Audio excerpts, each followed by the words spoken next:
Hey friends, welcome back to this episode of Healing Me Tussle, where we are going to talk about having mothers that are jealous of us. And a few weeks ago, I posted a carousel on social media, and you all had a lot to say in my DMs, in my comments. I'm going to read it real quick just for those of you who did not get to see that. And so it reads, sometimes your mother feels jealous of you because your life and way of being is a reminder of what she couldn't do. This might make her insecure, and out of her awareness might come up and out as passive-aggressive pettiness or put-downs. Don't tolerate poor behavior, and don't let her words in either. You may know she's wrong, but if you're not careful, little you might show up and unconsciously believe what she says. What little you needs in those moments is adult awake and aware you to step in and leverage your inner safety and resources to protect her and remind her of her magic. When I say healing your maternal injuries is about you and not about your mother, this is what I mean. You can't change your mother, but you can change yourself. And a lot of people were in my DMs and my comments just like, wow, I feel so seen. I had never thought about it that way, but that is 100% my experience. And so I just kind of wanted to expand a little bit on this on the podcast. And again, just kind of give us a baseline here. Maternal injuries or wounds, inner wounds within you based on the mothering you received.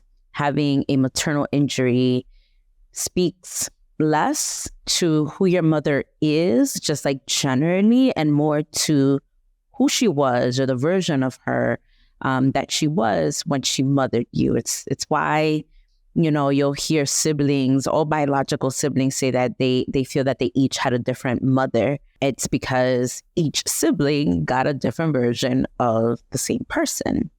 Healing maternal injuries, which you've probably heard me say before, especially if you follow me on social, is really, really important. It's major, actually, in my opinion, because, the mothering that you receive impacts all of you. It definitely impacts you as a kid, as you're growing up, as your brain is developing, but definitely, as an adult, and especially if this is just not work that you've done, right? And I'm not talking about, we talked about it once in therapy and I'm good. No, this stuff is complex. That's why, there are people who are dedicated to this particular type of work like myself. It impacts how you make decisions. It impacts the careers you go towards, the relationships you have, friendships, and definitely your sense of self, right? Your sense of worth and how you feel about yourself. And so, when your mother is jealous of you, I find that daughters who experience this, they know what's up. They know the experience of, receiving the pettiness or being on the receiving end, rather, of the pettiness, or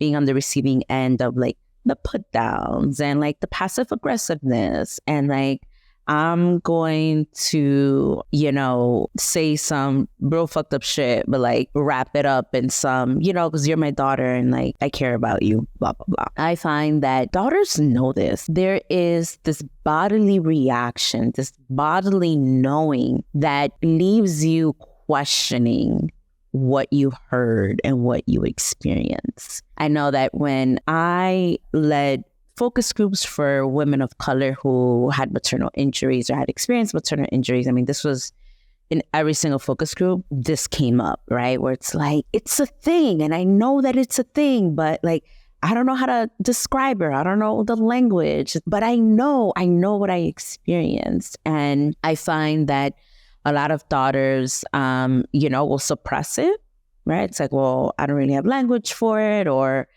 this feels a little tricky. I'm not going towards it. I'm just going to suppress or repress it, whatever. I'm just going to pretend, right, that it didn't happen, or I'm just going to pretend or rationalize, this is just kind of how she is. So whatever, I'm just going to have to suck it up. And others rationalize their feelings in another way, right? They'll say or think things well, she's my mom. She can't possibly feel jealous of me, almost as if the role of mother prevents access to certain emotions, which, by the way, is not true.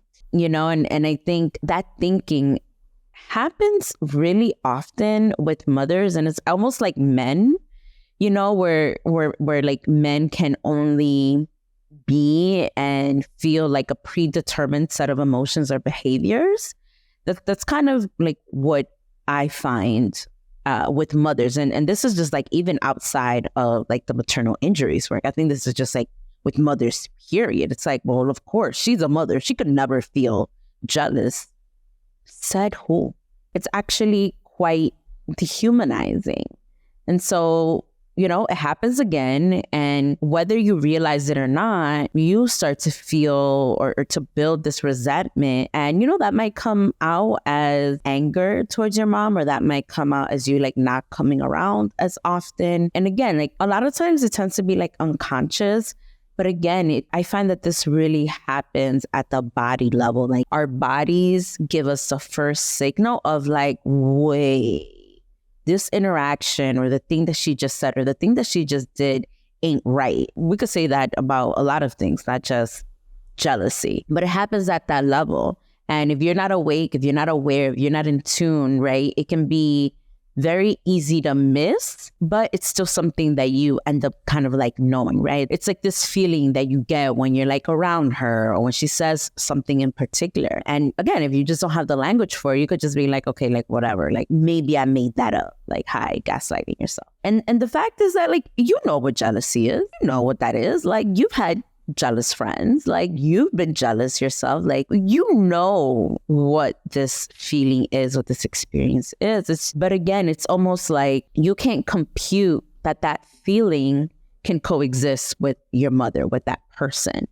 And the truth is that mothers can and do feel jealous of their daughters. In my culture, we say like envidia de la buena, which loosely translates to like the good type or the good kind of jealousy or enviousness or envy rather. And, sometimes it can be that, and other times it's not. I find that, that can come about because, just like it would happen with a friend, your mother could be jealous of you and how you move in the world, of your way of being, of like who you are and who you've become and what you've been able to accomplish. And all of those things, who you are, who you embody, can remind her of what maybe she couldn't do, or could remind her of dreams deferred, right? Or could just remind her of another time in her life. Some of you might think, how can she feel jealous? She sacrificed so much, right? Like came to this country, or she worked some amount of jobs, or like whatever, however her sacrifice looked like she sacrificed so much so that I could be here and I could go to school and I could have this job, or like whatever this thing is, right? Like so that I can be this and embody this. Like there's just no way that she could be jealous. Like, how could she have sacrificed and then turn around and be jealous? And my answer to that is, well, why not? Who said that you can't give someone the world and then also want it for yourself? If we think about how we think about mothers, it's so self-sacrificing. Like mothers are applauded, like the world over. They are applauded for being self-sacrificial. Is that the right way to say that? Y'all know what I mean. English is not my first language. They are rewarded for abandoning themselves, right? They're rewarded for going without for their families, for their partners, for their children.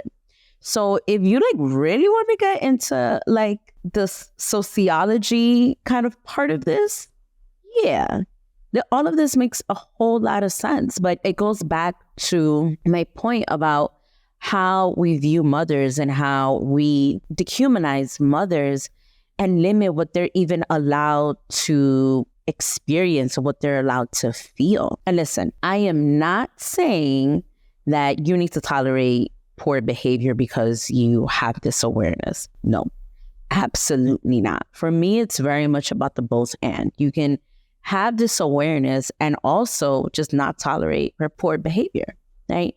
Chances are, and just like a quick caveat that I want to mention here, is that chances are that, you're listening to this podcast, you have a certain level of educational privilege that your mom probably does not. And I'm not talking about like degrees, man. I'm just talking about the education that you have received. your personal development work may or may not be like that of your mom, right? There's privilege in the fact that you're able to listen to this podcast and understand, right? Like wrap your head around what I'm putting down because of your experience with personal development and self-help work. Think about the books that you have read. Think about the podcasts you listen to. Think about access, right? So let's not forget about that privilege, right? That in holding the both and being able to see our mothers and our caregivers for who they are and not tolerate the bullshit, we can do that because we've been able to cultivate that privilege. Nothing that to be ashamed of, but it is something that we need to be aware of, right? And so, no, don't tolerate the poor behavior, right? But you also don't let her words in. Your mom could show up in a particular way and you're like, oh, I kind of see what's happening here. And if you're not careful, you can know what's happening and still let her words in. And when you don't yet know, or I don't know, perhaps are not strong enough yet to even acknowledge your mother's jealousy, her words will get in. It doesn't matter how learned you are. It doesn't matter how much mental health lingo you can speak. It doesn't matter how long you've been in therapy. Just all of those things don't matter if they're not embodied, right? They get in because you're not seeing her as a regular human being like you, right? Going back to this idea of like superhumanizing mothers, right? Like that's what happens. We stay in the role of the child that sees our mothers as perfect, incapable, blasphemous, right? Like incapable of experiencing these like less than desirable feelings like jealousy.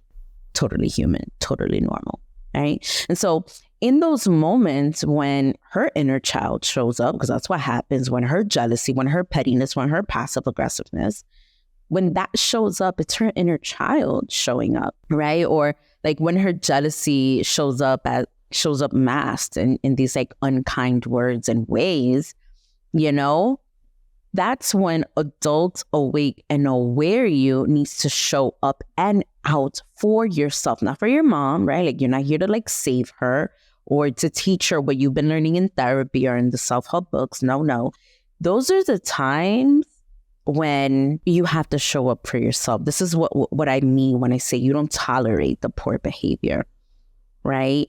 And, you know, that can look like setting the boundaries, having those difficult conversations, removing yourself, right? Like nervous system regulation, like whatever the thing is for you, that's what needs to happen in those moments, right? Again, going back to this both and that like you can acknowledge what's happening for her, but you can also see that this is a time for you to be able to not engage and not perpetuate these patterns and actually take care of yourself. And listen, as hard as this might sound sometimes, and especially when you have invested a lot in your personal development, right? And your practice is perhaps different from your mom's practice, you might need to protect yourself from your mother. I'm going to say that again. There might come a time where you need to protect yourself from your mother.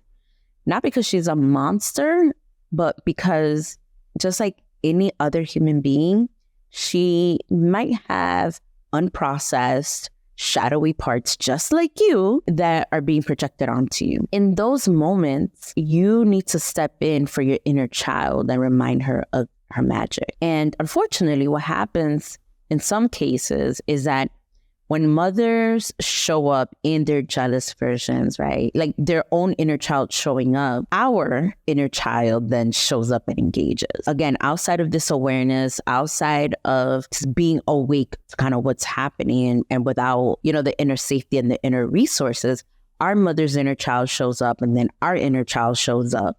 And then, you know, you find two adults behaving like children, right? Like the pettiness and I'm not going to call you back and I'm going to leave you on red. I'm giving you the silent treatment. Like all the things that you would come to expect of people who are working on their emotional maturity. I'll just leave it at that. To just kind of wrap up here, I want to reiterate my belief, which is that healing your maternal injuries will, and I know this from a personal experience, and I know this as a practitioner, healing your maternal injuries will unlock everything you want and dissolve whatever is keeping you locked in your current reality outside of systemic stuff that you have no control over, of course. I think that it is the key that a lot of us have in front of us, but a lot of us can't see. I mean, Google it, right? How many people are focusing on this work?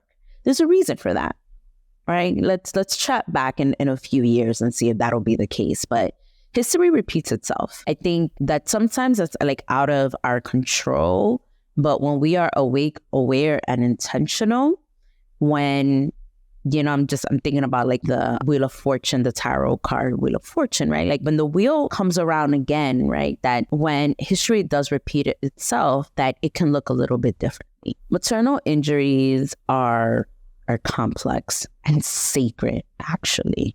I might be a little bit biased, but I do believe that they are so sacred with not just like the amount, but like type of wisdom that you just would not believe. I think that any work involving our families is just like a treasure trove of wisdom and gifts, generational gifts, like unreal. And I also want to reiterate that, or just say explicitly that we all have maternal injuries. And that's just honest.